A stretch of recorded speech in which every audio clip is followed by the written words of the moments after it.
Il y a des moments dans la vie où il n'y a plus rien qui va, où plus rien n'a de sens. On se lève le matin avec cette boule au ventre et cette sensation de passer à côté de sa vie. Tout devient flou, on sait plus ce qu'on veut, on sait plus qui on est et c'est complètement le bordel. On sait qu'on doit faire le tri, on sait qu'on doit changer, on sait qu'on doit tout recommencer à zéro, mais on sait pas vraiment comment s'y prendre. Alors on essaye des trucs, on essaye de prendre quelques décisions par-ci par-là, mais on n'est pas très convaincu.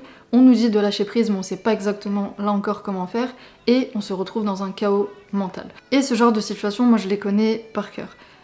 Des remises en question en boucle, des moments où je repars à zéro, où vraiment je rase tout pour tout recommencer, c'est vraiment des choses que je connais. Alors c'est pas parce que j'aime le désordre particulièrement, au contraire, mais parfois je pense qu'il faut que tout s'écroule pour pouvoir reconstruire quelque chose de plus vrai et de plus authentique. Parfois c'est des épreuves extérieures qui nous tombent dessus et qui nous forcent à tout devoir reconstruire, mais parfois c'est simplement des décisions qui sont importantes à prendre, qui s'imposent, qui sont inconfortables, difficiles, mais qui sont nécessaires. Des choix qu'on est obligé de prendre pour se réaligner et pour être en accord avec nos valeurs. Et bizarrement, c'est souvent à ce moment précis que commence à s'installer une forme de paix.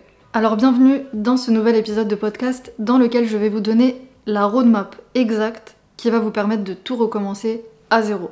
Alors c'est le premier épisode de podcast en format vidéo, mais c'est le 60e épisode de mon podcast qui s'appelle Ikigai. Donc si vous me découvrez sur YouTube, j'ai un podcast depuis 2020 qui s'appelle Ikigai et je le mettrai en lien dans la description. Et si vous venez du podcast, sachez que j'ai une chaîne YouTube, je l'ai lancée il y a à peu près un an, donc j'ai décidé aujourd'hui de passer en format vidéo pour tous les prochains épisodes de podcast. Et globalement, si vous ne me connaissez pas du tout, moi c'est Adra et mon Ikigai, ma mission de vie, c'est de vous aider à trouver le vôtre, à trouver votre voie, votre vocation, votre mission de vie. C'est le sujet principal de ma chaîne. Et aujourd'hui, du coup, dans cette vidéo un peu différente, j'ai envie de vous partager une roadmap complète qui va vous permettre de changer votre vie. Alors, est-ce que j'ai la prétention de dire que cette roadmap, elle va changer votre vie du jour au lendemain ? Je ne pense pas. Est-ce qu'elle va changer votre vie tout court ? J'en sais rien non plus. En tout cas, c'est une roadmap qui a 4 ou 5 étapes, je sais plus, que j'utilise depuis toujours. Alors pourquoi je me souviens plus s'il y a 4 ou 5 étapes, c'est tout simplement parce que c'est une roadmap que j'ai inventée entre guillemets, c'est quelque chose d'intuitif que j'ai mis en place parce que, encore une fois, ces situations de chaos, je les connais par cœur. J'en ai vécu beaucoup dans ma vie et donc j'ai pris l'habitude, à chaque fois que je devais tout recommencer, j'ai pris l'habitude de mettre des actions en place, de mettre des étapes en place pour me permettre de me relever, d'aller de l'avant, de recommencer les choses de la meilleure des façons, de me réaligner, etc. Donc c'est des choses que j'ai mis en place dans ma vie, qui ont énormément bien fonctionné pour moi, et que j'ai amélioré au fil des années, que j'ai peaufiné, qui me permet aujourd'hui de vraiment me sécuriser. À chaque fois que c'est un peu le bordel dans ma vie, pas forcément des moments de grand chaos, mais ne serait-ce qu'un petit bordel, je reprends cette roadmap et je la suis intuitivement, parce que c'est ça qui m'aide à redémarrer de zéro. Et je suis convaincue aujourd'hui que ça va énormément vous aider. Encore une fois, ça va pas changer votre vie. D'ailleurs, si au moment où vous êtes en train de regarder cette vidéo, c'est vraiment le bordel dans votre vie, sachez qu'il risque de durer encore un certain temps. Encore une fois, j'ai pas la prétention de vous dire que cette roadmap, si vous la suivez, votre vie elle va changer du jour au lendemain. Même si c'est une roadmap que vous pouvez mettre en œuvre en une seule journée, ça veut pas dire que votre vie elle va tout de suite aller mieux, que tout de suite du jour au lendemain ça va aller mieux. Je pense que c'est même mieux de vous dire ma vie, ça va encore être le bordel pendant 1 mois, 2 mois, 3 mois. Vaut mieux être surpris que déçu. Comme ça, vous vous faites pas de faux espoirs et vous reprenez les choses petit à petit, en main, pas à pas, étape par étape. Alors pour ce premier épisode de podcast en format vidéo, je vais être honnête avec vous, je vous fais une parenthèse. Je voulais pas du tout faire ce genre de contenu. Parce que finalement, c'est du contenu un peu... Enfin, même pas un peu, à 100%... développement personnel et j'avais pas envie de faire du développement personnel à proprement parler. J'ai eu ma phase de développement personnel, j'ai fait une overdose et aujourd'hui j'ai pas tellement envie de faire ce genre de contenu. Et puis après réflexion, je me suis trouvée hyper prétentieuse et arrogante. Comme si je valais mieux que le développement personnel. Et à un moment donné, après avoir réfléchi longuement sur ce que c'était que le développement personnel, pour moi c'est pas un milieu, c'est pas un domaine. Pour moi c'est simplement se développer personnellement. Et je vois pas pourquoi je garderais pour moi une roadmap qui m'aide, encore une fois, depuis des années. Donc j'ai décidé de faire ce contenu. Mais globalement, pour que vous sachiez pourquoi je vous partage cette réflexion, si vous me découvrez sur ma chaîne YouTube ou sur mon podcast, sachez que j'ai envie de faire du contenu un peu plus, pas scientifique, mais faire des essais, raconter des histoires inspirantes, ce genre de choses. J'ai pas envie de vous faire du contenu de développement personnel à proprement parler parce que j'ai pas envie de vous motiver, j'ai pas envie de vous inspirer directement parce que je pense que c'est pas ma place et ça ne m'intéresse pas spécifiquement. Voilà, donc je voulais juste vous faire la petite parenthèse, comme ça vous savez un petit peu à quoi vous attendre, même si ce que je vous ai donné c'est un peu flou, mais en tout cas, je vous partage cette réflexion, je trouve que c'est important. Alors juste avant de vous donner la roadmap complète, j'aimerais vous partager 3 choses hyper importantes qui vont vous permettre de bien aborder cette roadmap. Et je préfère vous prévenir, je pense que dans la manière dont je vais vous partager cette roadmap, je vais être hyper psychorigide. Parce que chaque étape est importante et il y a une certaine manière de faire les choses, une manière bien précise qui m'appartient de reprendre sa vie en main et j'aimerais vraiment que vous suiviez chacune de ces étapes dans l'ordre et avec un bon état d'esprit. Alors la première chose que je vais vous partager, c'est que si là, à l'heure actuelle, si vous êtes dans un état d'esprit où vous vous dites « Ok, c'est maintenant que ça change, là je dois changer les choses, je dois recommencer à zéro », il faut aussi absolument que vous soyez dans cet état d'esprit d'être focus sur vous-même à 1000%. Et tout ça dans le silence. Personne n'a besoin de savoir que votre vie actuellement c'est le bordel. Personne n'a besoin de savoir que vous êtes en train de vous reconstruire. Personne n'a besoin de savoir à quel point vous êtes en train de galérer. Parce que croyez-moi, il y en a plus d'un qui serait content. Et dans le silence, ça veut aussi dire coupez-vous de l'agitation. Ça peut durer une journée, 2 jours, 3 jours, une semaine, un mois, comme vous voulez. Coupez-vous de l'agitation, coupez-vous des réseaux sociaux, coupez-vous des obligations sociales, focus à 1000% sur vous-même. Alors attention, je suis pas en train de dire qu'il faut complètement s'isoler, qu'il faut parler à personne, etc. Au contraire, si vous avez des proches de confiance que vous aimez, qui vous aiment, n'hésitez pas, au contraire, à leur partager votre situation, à leur dire que vous avez décidé de reprendre les choses en main, que vous recommencez à zéro, que vous allez mettre de l'ordre dans votre vie, que vous avez besoin d'un petit peu de temps et potentiellement de soutien. Donc il faut pas se couper de tout le monde, mais coupez-vous de l'agitation et ne criez pas sur tous les toits que votre vie c'est le bordel et que vous êtes en train de tout recommencer. Personne n'a besoin de réellement savoir ça et vous n'avez pas besoin de vous mettre une pression supplémentaire. Deuxième chose ensuite, très importante. Quand vous avez besoin de construire quelque chose de nouveau, vous avez besoin de lâcher des choses passées. Vous avez besoin d'abandonner certaines choses. Alors qu'est-ce que ça veut dire exactement ? Peut-être que c'est des gens, peut-être que donc c'est des relations, peut-être que c'est des croyances, peut-être que c'est des habitudes, peut-être que c'est des schémas.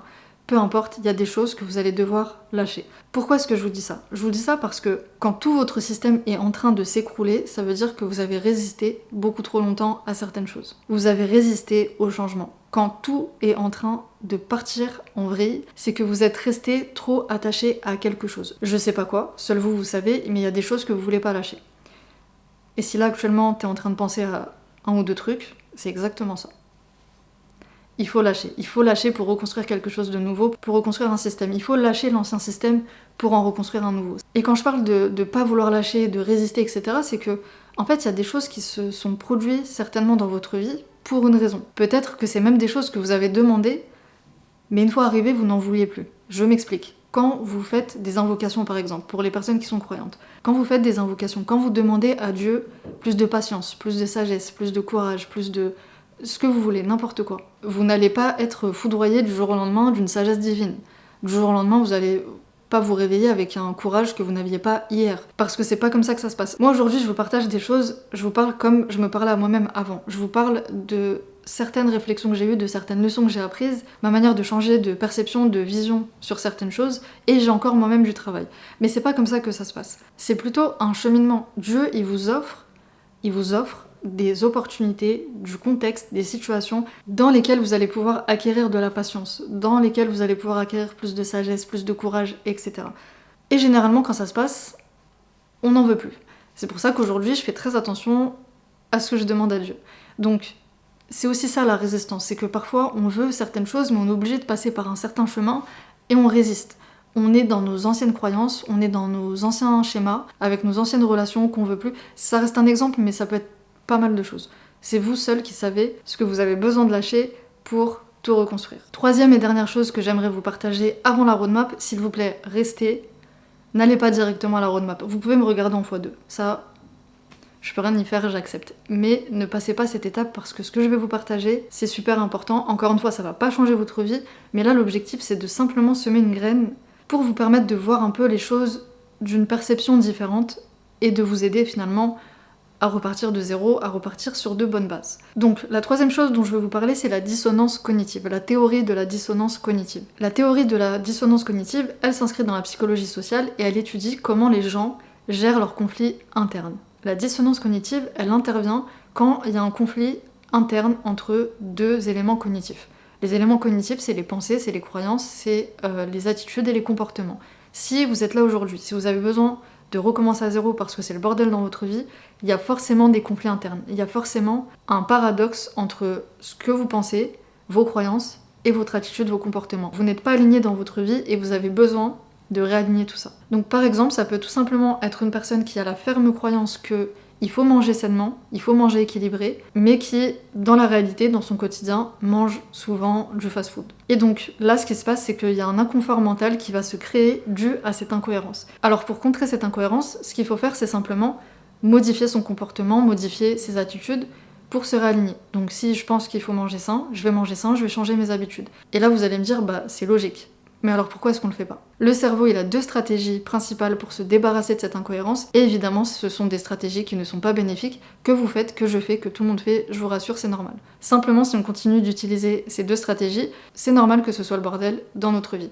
La première stratégie, c'est simplement modifier ses croyances, pour l'ajuster à notre comportement. On va choisir la facilité. Et la deuxième stratégie que je trouve hyper dangereuse et qui, à mon sens, revient le plus souvent, c'est le fait de minimiser l'incohérence. C'est minimiser l'importance de l'incohérence. Se mentir à soi-même, et dans les 2 stratégies, on se ment à soi-même, mais là c'est simplement se dire, bah c'est pas si grave ce conflit interne. Et si vous êtes là à regarder cette vidéo et que vous voulez vraiment changer les choses, c'est que c'est grave pour vous aujourd'hui. Vous ne voulez plus avoir ce conflit interne, vous voulez être aligné dans votre vie, et simplement avoir conscience de cette dissonance cognitive, ça nous permet de moins se mentir à soi-même, d'avoir tout simplement plus conscience des choses et de se dire ok, là je suis en train de faire de la merde, là je me mens à moi-même, et ça permet tout simplement de mettre cette intention d'être un peu plus honnête avec soi-même. Alors pourquoi est-ce que je vous partage cette théorie? C'est tout simplement parce que qui dit roadmap pour tout recommencer, dit action, mouvement. Il va falloir poser des actions, il va falloir faire des choses.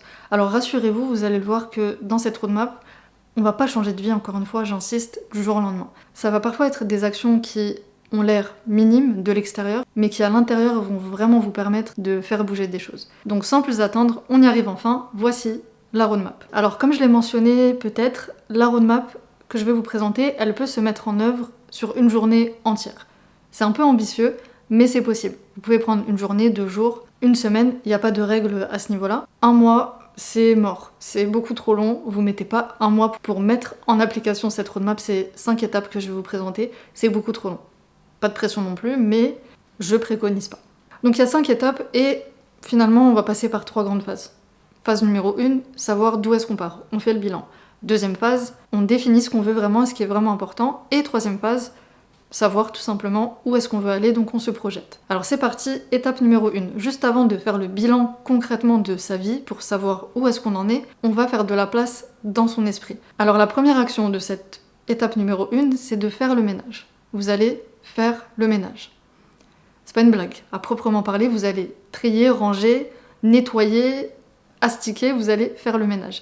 Je pense que ça vous est déjà arrivé, ce moment où vous avez besoin de un peu plus d'espace dans votre esprit, vous avez besoin d'un peu plus de clarté, vous faites le ménage et ça vous fait du bien. Ou quand vous êtes énervé, moi personnellement quand je parle avec SFR, un exemple, juste comme ça, je fais le ménage et ça me fait du bien, je libère mon esprit. Et là ce que je vous propose c'est vraiment de faire un grand ménage, mais vous n'allez pas le faire de la même façon que d'habitude. Alors, si vous pouvez faire un tri, un désencombrement complet, vraiment un grand ménage, tant mieux. Si vous pouvez pas le faire, ne vous mettez pas la pression. Un ménage classique entre guillemets suffit. Mais vous n'allez pas faire le ménage avec la même intention que d'habitude, à savoir que ce soit propre. Là vous allez faire le ménage non seulement pour que ce soit propre, mais dans l'intention de marquer cette remise à zéro. De marquer en fait ce moment où vous allez reprendre les choses en main physiquement. En fait en réalité c'est ce qu'on appelle du coaching somatique. Donc par le corps, le coaching par le corps, c'est-à-dire que vous allez vous mettre en mouvement, vous allez faire une action physique qui va signifier quelque chose. Là vous faites le ménage dans l'intention de vous dire ok c'est un nouveau départ, c'est le ménage qui me permet de recommencer à zéro. Et vous allez voir que la satisfaction après le ménage, elle va être encore plus satisfaisante que le ménage que vous faites d'habitude. Vraiment c'est pas une étape à négliger, faites le ménage, vous allez faire le ménage dans votre tête. Une fois que vous avez fait ça, toujours dans la même étape numéro 1, vous allez vous détendre. Après le ménage, on se repose. D'entrée de jeu, vous allez vous détendre. Et vraiment, j'insiste sur ça. Vous allez vous détendre directement, ça fait partie de l'étape numéro 1. C'est déjà le bordel dans votre vie. On n'est pas à 1 heure ou 2 de près, à 1 ou 2 jours de près. C'est déjà le bordel. Ça sert à rien de courir, ça sert à rien de mettre de la vitesse, de s'obstiner, d'être déterminé d'un coup et d'être dans une énergie justement masculine de vouloir tout faire d'un coup. Tranquille, on se détend. Et ce que j'entends par se détendre, c'est très important, vous allez vraiment prendre soin de vous. Et dans l'idéal, qu'on prenne soin de vous. Donc vous allez vous faire un massage, vous allez vous faire un soin du visage. Vous n'allez pas acheter un masque chez Action et vous faire un masque vous-même. Même si certains masques chez Action sont très bien. Mais si vous en avez les moyens, si vous en avez la possibilité, sortez, vous faire masser, vraiment vous faire chouchouter pour vous détendre pour de vrai. C'est quand la dernière fois que vous vous êtes détendu de cette façon? Et d'ailleurs, je suis sûre que pour certaines d'entre vous, vous n'avez jamais fait de massage. C'est le moment. Et c'est non négociable, c'est l'action de transition vers l'étape numéro 2. L'étape numéro 2, maintenant, on prend une feuille et un stylo et on va faire un exercice très très simple. C'est un exercice de base du coaching qui nous permet de faire le bilan de sa vie. Je sais que certaines seront tentées de le faire là tout de suite, de mettre pause sur la vidéo, de le faire en même temps. Non. Première étape, faire le ménage et se détendre. Vraiment, je sais plus si je l'ai dit, mais je risque d'être psychorigide parce que je connais les bénéfices de faire les choses dans cet ordre-là. Alors évidemment, c'est ma vision des choses, c'est ma personnalité, c'est ma vie, etc. Peut-être que ça ne va pas avoir exactement les mêmes effets que vous, mais je peux vous dire que je suis rodée, encore une fois, en matière de bordel dans sa vie, de chaos. Je sais recommencer les choses, et ces étapes-là, elles ont cet ordre-là pour une raison. Donc, ne faites pas l'exercice tout de suite, faites le ménage et détendez-vous avant. Une fois qu'on a fait ça, on va prendre donc une feuille et un stylo, et vous allez dessiner un grand cercle. Vous allez dessiner un grand cercle, et dans ce cercle, vous allez mettre plusieurs parts, et vous allez mettre vos domaines de vie. Donc les domaines de vie, ça peut être religion, famille, vie parentale, travail, relations sociales, amis, santé, sport, développement personnel, loisirs, environnement, l'environnement dans lequel vous évoluez, votre lieu de vie, etc. Et je crois que c'est tout. Si j'ai oublié un domaine qui concernerait votre vie, vous le rajoutez. Et vous les mettez comme ça dans les parts de ce cercle. Une fois que vous avez fait ça, vous allez noter sur une échelle de 0 à 10 votre niveau de satisfaction par domaine de vie. À quel point est-ce que je suis satisfaite de ma vie de famille? À quel point est-ce que je suis satisfaite du domaine travail? À quel point est-ce que je suis satisfaite des loisirs, du développement personnel, etc. 0, ça veut dire que c'est la merde, ça va pas du tout. Et 10 sur 10, ça veut dire que c'est génial, qu'il n'y a rien à changer sur ce domaine et tout va bien. Donc évidemment, c'est pas vraiment quantifiable, ça reste une note, c'est vraiment en termes de ressenti. C'est vous qui voyez comment noter chacun de ces domaines. Maintenant que vous avez fait ça, vous avez noté chacun des domaines de vie, c'est ce qui vous permet d'avoir visuellement un bilan de votre vie. Vous avez une vision de tout votre écosystème. Vous avez une vision de ce qui va et de ce qui va pas. Toutes les notes, évidemment, en dessous de 5 sur 10, ça va pas, et toutes les notes au-dessus de 6 sur 10, a priori, ça va plus ou moins. Maintenant, on va pas s'arrêter là. Vous avez une vision globale de ce qui va pas. Maintenant, ce que vous allez faire, c'est que vous allez noter des actions concrètes, des petites actions qui vont vous permettre d'augmenter chacune de vos notes. Alors, très important ici à noter, si par exemple vous êtes à 2 sur 10, sur le domaine de la famille par exemple. La question à se poser d'abord, c'est pas forcément c'est quoi l'action qui me permettrait d'augmenter ma note à 3 sur 10, seulement d'un point. Là, la question c'est est-ce que ce 2 sur 10 me convient ou ne me convient pas? On pourrait se dire bah c'est 2 sur 10 donc non ça ne me convient pas, mais peut-être que c'est pas la priorité. Peut-être que le 2 sur 10, pour je ne sais quelle raison, pour l'instant il doit rester comme ça. Pour l'instant, c'est pas ce sur quoi j'ai envie de me focaliser. Peut-être que par contre, sur le domaine de la religion, de la spiritualité, je suis à 7 sur 10, c'est une bonne note, mais j'ai besoin d'augmenter ma note d'un point et d'arriver à 8 sur 10. Et donc là, la question effectivement, c'est quelle est cette action qui me permettra d'augmenter ma note d'un seul point? Et l'idée, c'est pas tout de suite d'aller à 10 sur 10 et de noter des actions incroyables pour être à 10 sur 10, justement. Ça sert à rien de se mettre la pression, c'est simplement se demander comment est-ce que j'améliore ma vie un pas après l'autre, une petite action après une petite action. Donc vous allez simplement noter toutes ces actions pour augmenter votre note d'un point. Et vous pouvez aussi noter c'est quoi votre idéal. Si vous seriez à 10 sur 10 sur chacun de ces domaines, votre vie elle ressemblerait à quoi? Par domaine, à quoi ça ressemblerait si j'étais à 10 sur 10? Ça vous permettra tout simplement de vous projeter, d'avoir une vision globale de ce que vous devez faire globalement pour améliorer votre vie. Une fois qu'on a fait ça, toujours dans l'étape numéro 2, vous allez ensuite vous détendre. Encore une fois. C'est l'étape de transition vers l'étape numéro 3. Mais cette fois-ci, vous n'allez pas vous détendre de la même façon. Vous n'allez pas vous faire chouchouter. Vous allez ici, très important, faire un truc qui sert à rien avec beaucoup de sérieux. Avec beaucoup de sérieux, avec beaucoup de rigueur. Et ce que j'entends ici par là, c'est que vous allez être dans l'action. Vous n'allez pas mettre en place tout de suite les actions que vous avez notées précédemment, tout de suite prendre les choses au sérieux. Vous allez vous mettre en mouvement, mais d'une façon plaisante. Au lieu de tout de suite vouloir gérer tous les problèmes, vous allez faire quelque chose qui vous fait plaisir. Donc vous allez être dans une dynamique de création, de production, vous allez être en train de fabriquer quelque chose. Et quand je dis vous faites un truc qui sert à rien avec beaucoup de sérieux, beaucoup de rigueur, c'est faire quelque chose qui, aux yeux des autres, n'est pas important, n'est peut-être même pas super important pour vous-même. Si ça fait, je sais pas, 6 mois que vous avez envie de faire un dessin, et que ce dessin, concrètement, il va servir à rien, vous allez pas le partager, vous n'allez pas le poster sur Instagram, vous n'allez pas le partager, peut-être que vous savez même pas dessiner, peu importe, dessinez. Faites un truc qui sert à rien, avec beaucoup de sérieux, avant de vouloir gérer les problèmes, de les prendre à bras-le-corps tout de suite. Parce que ça va vous permettre de vous mettre en mouvement, encore une fois, de façon plaisante, et de vous reconnecter à vous-même, de faire quelque chose vraiment qui n'a pas de sens, mais c'est juste vous qui êtes en train de faire quelque chose qui vous fait plaisir. Il n'y a pas d'autre objectif. Et finalement, cette roadmap, je m'en rends compte qu'aujourd'hui, c'est une roadmap un peu énergie féminine. En fait, cette roadmap, quand j'ai commencé vraiment à reprendre ma vie en main les premières fois, elles ressemblaient pas à ça. Elles étaient beaucoup plus justement dans l'action, tout de suite, de régler les choses, dans l'énergie masculine finalement. Et sans le savoir, finalement, je l'ai améliorée, je l'ai peaufinée, jusqu'à arriver à une version vraiment qui correspond à cette énergie féminine dont on a besoin beaucoup plus que cette énergie masculine qui en réalité peut nous mettre encore plus de pression et pas vraiment faire bouger les choses en se respectant. Ok, maintenant c'est parti pour l'étape numéro 3. L'étape numéro 3, vous allez faire le bilan de ce qui est important pour vous. On va faire un deuxième exercice qui est très similaire au premier, et là l'idée c'est vraiment de faire le point sur ce qui est vraiment important pour vous et ce que vous voulez incarner dans votre vie.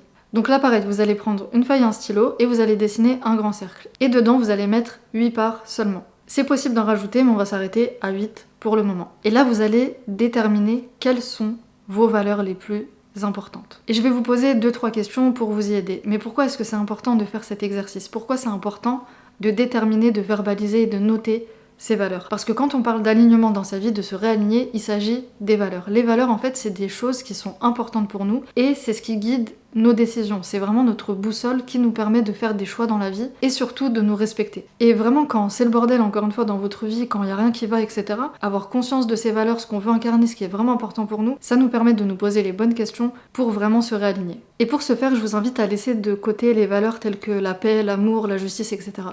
Laisser de côté entre guillemets, parce que tout ça ce sont des valeurs universelles que beaucoup de personnes partagent, mais nous ce qui nous intéresse c'est vraiment mes valeurs à moi, individuelles. Donc pour déterminer par exemple vos valeurs, vous pouvez vous poser la question suivante. Qu'est-ce qui me révolte? C'est quoi les choses dans cette vie qui m'énervent? Dans mon quotidien, c'est quoi le comportement des gens qui m'énervent? Et en fonction de vos réponses, vous allez déterminer par opposition la valeur qui est importante pour vous. C'est un bon indicateur parce que, petite parenthèse, quand on se met en colère, très souvent c'est parce qu'on est venu déranger nos valeurs. Ensuite, vous pouvez tout simplement vous demander c'est quoi qui est important pour moi. Moi par exemple, c'est la famille, la spiritualité. Ce sont des valeurs. Ensuite, vous pouvez aussi vous demander qu'est-ce qui guide mes comportements. Moi par exemple, je me rends compte qu'il y a des choses qui sont importantes pour moi, des choses très spécifiques qui m'énervent, et un certain comportement que j'ai qui ramène toujours à la liberté. Parce que la liberté, c'est aussi une valeur qui est importante pour moi. Pour vous donner des exemples de valeurs, je vais vous donner les miennes. Je l'ai mentionné, il y a la spiritualité, la famille, la liberté, mais il y a aussi le travail, la sagesse, la créativité et l'aventure. Prenez le temps de définir vraiment quelles sont les valeurs qui sont importantes pour vous. Une fois que vous avez déterminé vos valeurs, vous allez les noter dans chacune des parts du cercle et vous allez faire la même chose que pour le premier exercice, vous allez noter vos valeurs. Mais là, la question, elle est légèrement différente. Toujours sur une échelle de 0 à 10, vous allez vous demander à quel point suis-je satisfaite des actions que je mets en place pour honorer chacune de ces valeurs. L'idée ici, c'est de se rendre compte de son niveau d'alignement. À quel point est-ce que je suis alignée dans ma vie ou pas? Quelles sont les valeurs que je ne respecte pas et quelles sont les valeurs que je respecte plus ou moins? L'objectif, comme pour les domaines de vie précédemment, quand on a fait le bilan, l'idée c'est pas d'être à 10 sur 10 tout le temps, 24 heures sur 24. L'idée c'est pas d'aller chercher la perfection. C'est simplement d'abord de conscientiser à quel point est-ce que je suis alignée ou pas et c'est quoi les petites actions qui vont me permettre de changer ma vie. Et donc ensuite, vous l'aurez compris, toujours la même chose, je vais noter les actions qui me permettent d'augmenter ma note ne serait-ce que d'un seul point. Puis ensuite de 2 points, et c'est quoi mon idéal à 10 sur 10. En faisant cet exercice, vous pouvez aussi vous demander qu'est-ce qui fait que je ne respecte pas telle ou telle valeur. Et donc, comment est-ce que je peux me réaligner, comment est-ce que je peux gérer ce problème. Moi, je sais que pendant longtemps, ma valeur de créativité, elle a toujours été importante pour moi, mais pendant un moment, notamment quand j'étais comptable, ça remonte à 7 ans, j'ai été dans un contexte où je pouvais pas du tout exprimer ma créativité. Donc c'était une histoire de contexte, c'est aussi une des raisons pour lesquelles j'ai changé de voie, mais j'avais besoin à ce moment-là d'augmenter ma note et au moins de faire des petites actions, Même si je savais que j'allais pas être à 10 sur 10 tout de suite parce que ça nécessitait vraiment de changer de contexte et de voix, j'ai quand même mis des petites actions en place pour me sentir plus alignée. Donc encore une fois, on se met pas la pression à changer de vie du jour au lendemain. Il s'agit simplement d'incarner qui on veut être véritablement, de conscientiser ça, de noter les actions et pas à pas faire les choses. Et il s'agit surtout de se respecter. Et le respect de soi, j'y viens justement à la prochaine étape. Mais avant de passer à l'étape numéro 4 et l'étape 5, l'étape finale, petite action de transition. Je vous laisse deviner ce que je vais vous préconiser. En effet, encore et toujours, se détendre. Et là, on va se détendre pour la 3e fois d'une toute autre façon. Vous allez vous connecter à la vie. Vous allez augmenter votre énergie, vous allez augmenter votre niveau de vitalité. Donc vous allez sortir. Dans le cas extrême, entre guillemets, vous allez faire une bonne séance de sport. Vous allez vous dépenser. Vous allez à la salle de sport si vous êtes inscrite, vous allez faire votre sport habituel si vous êtes déjà sportif, vous faites une bonne séance de sport. Ou sinon, niveau moyen, vous allez courir. Je vous dis pas de vous mettre au sport du jour au lendemain, là encore. Si vous faites pas de sport, si vous ne courez jamais, sortez courir une seule fois. Faites-moi confiance. Vraiment, dépensez-vous. Et niveau minimum, vous allez marcher. Et vous allez marcher 30 minutes, 1 heure, peu importe, mais vous allez bien marcher. Si vous n'êtes pas dans la capacité de faire du sport, si vous n'êtes pas prête à vraiment faire ce pas, à vous dépenser, etc., c'est le minimum que vous puissiez faire. Allez marcher et allez vous reconnecter à la nature. Allez faire des câlins aux arbres si vous voulez, peu importe, mais reconnectez-vous vraiment à la vie d'une manière générale. Donc vraiment le minimum, sortez marcher, c'est la petite étape de transition avant l'étape numéro 4. Étape numéro 4, super importante, vous vous abonnez à ma chaîne YouTube. Alors encore une fois, j'ai pas la prétention de dire que je vais changer votre vie, mais j'ai la conviction que je peux un petit peu vous aider. En revanche, vous pouvez vraiment changer ma vie, en tout cas l'améliorer. Et pour ça, il suffit simplement de cliquer sur le bouton s'abonner. J'ai remarqué que les gens, et je suis pas la première youtubeuse à qui ça arrive, mais beaucoup de gens regardent mes vidéos, j'ai beaucoup de vues sur certaines vidéos, mais tout le monde oublie de s'abonner, et je comprends parce qu'il n'y a pas le réflexe et on comprend pas à quel point ça peut véritablement changer des vies. Donc je vous invite pour cette étape intermédiaire à vous abonner. Étape numéro 4 pour de vrai cette fois-ci, vous allez faire 2 actions. Vous allez marcher et écrire. Marcher et écrire, marcher et écrire. Vous allez intégrer ça dans votre quotidien à partir de maintenant. Je vous assure que ces 2 actions, elles ont tout changé. Je vous parlais de la petite étape de transition de marcher juste avant, mais c'était pour vous amener à cette vraie étape de marcher au quotidien. Vous savez, les gens qui me connaissent depuis 6-7 ans maintenant sur les réseaux, etc., me voient comme une personne qui travaille beaucoup, comme une bosseuse, une force de travail, etc. Et sans prétention, c'est vrai. Mais vous pouvez pas savoir en réalité comment je suis une flemmarde. Oui, je travaille, oui, j'aime travailler, j'aime mon travail et j'ai une force de travail, etc. Mais j'ai mis du temps à sortir de chez moi, marcher. Depuis que j'ai le permis, depuis que j'ai 20 ans, donc ça fait très longtemps, je ne marchais plus. Alors certes, je fais du sport, je fais de la boxe et tout ça, mais c'était compliqué pour moi d'aller à la boulangerie. J'avais la flemme. J'avais la flemme de marcher, je n'y voyais pas l'intérêt. Alors peut-être que vous êtes moins flemmarde que moi et que vous marchez pour aller faire vos courses, aller acheter 2-3 trucs, etc. Et c'est normal, j'ai envie de dire, mais là encore, comme pour le ménage, on va marcher pour une autre intention. On va pas marcher pour un objectif, on sort marcher simplement pour se vider la tête, simplement pour réfléchir. Moi maintenant, ça fait un petit moment déjà, je marche tous les jours 30 minutes à 1 heure, en plus du sport. Dès que je suis un peu frustrée, dès que je suis un peu contrariée, dès que je suis un petit peu blessée, énervée, enfin peu importe l'émotion négative qui me traverse, je vais marcher. Et en fait, le fait de se mettre en mouvement, ça donne envie de faire des choses. Donc toutes les fois où j'ai juste abandonné, j'ai juste lâché, je me suis mise devant Netflix, j'ai rien foutu parce que je culpabilisais, parce que j'étais pas bien, etc., j'aurais pu juste marcher. Parce que l'énergie après avoir marché, c'est vraiment une énergie positive. Oui, je sais, ça fait 3 minutes que je vous parle d'une action aussi simple que celle de marcher. Mais j'insiste, encore une fois, j'ai dit que j'étais psychorigide. Si vous ne marchez pas, marchez 30 minutes par jour. Ne serait-ce que 10 minutes, pour commencer. Et ensuite, écrire tous les jours. Commencez à faire du journaling. Le journaling, c'est tout simplement écrire dans un journal. Vous marchez pour vous vider de toutes ces pensées négatives et vous écrivez pour clarifier toutes ces pensées qui vont vous aider à vous construire. Moi, depuis 2018, j'écris absolument tous les matins et je vais vous montrer mes différents carnets. Ça, c'est mon journal créatif. Ça, c'est mon journal culturel. Ça, c'est mon journal de gratitude. Ça, c'est mon journal d'anxiété. Ensuite, ça, c'est mon journal d'idées. Ça, c'est mon journal de vision, je note mes objectifs, ma vision, etc. Et ça, c'est mon journal de spiritualité. Voilà. Et donc tout ça, C'est seulement sur 2024-2025. Alors je suis pas en train de vous dire de devenir une psychopathe comme moi et de tenir 15 000 carnets.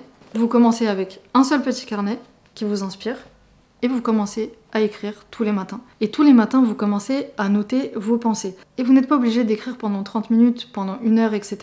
Vous n'avez pas non plus besoin d'avoir une trame à respecter pour noter des choses dans vos carnets. Vous pouvez simplement noter ce qui vous traverse l'esprit, et ça peut durer que 3 minutes. Mais poser les choses, ça vous permet de verbaliser. Et vous pouvez pas savoir à quel point c'est libérateur d'écrire tous les jours, d'écrire sa vision, d'écrire ses objectifs, d'écrire ses émotions, ce qu'on ressent, de verbaliser sa relation avec Dieu, peu importe.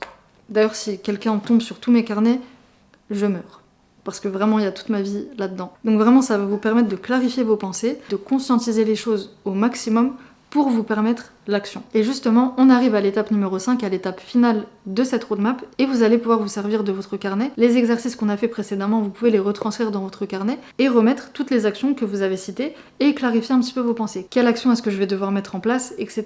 L'étape 5, c'est clarifier sa vision et surtout prendre des décisions. Vous allez vous poser 2 questions. Mais juste avant, petit récap. Là, au moment où vous êtes en train de regarder cette vidéo, vous n'avez pas encore mis les actions en œuvre. Les exercices, marcher, vous détendre, etc. Donc vous n'avez pas encore tiré les bénéfices de toutes ces actions. Mais normalement, quand vous arrivez à ce stade, vous avez une vision beaucoup plus claire de qui vous êtes, ce que vous voulez, ce qui va pas, qu'est-ce qui doit changer, quelles actions est-ce que vous devez mettre en place. Et à partir de là, c'est à ce moment qu'on décide que les choses elles vont vraiment changer. Ce que vous devez faire maintenant, c'est de prendre des décisions. Et quand on parle de décision, on parle de décisions fermes et engageantes. Et je parle pas forcément de grandes décisions. Je parle pas encore une fois de changer sa vie du jour au lendemain, je parle de petites actions. Et vous voyez, je vous parle même pas de vous fixer des objectifs, ça viendra après. Pour l'instant, je vous parle pas d'objectifs, je vous parle simplement de petites actions mais qui sont intentionnelles, qui sont intenses, qui sont fermes et engageantes. Mais ce qui manque souvent entre la prise de conscience, quand on fait le bilan de sa vie, on a des prises de conscience, mais ce qui manque entre ça, la prise de conscience et l'action, c'est les décisions.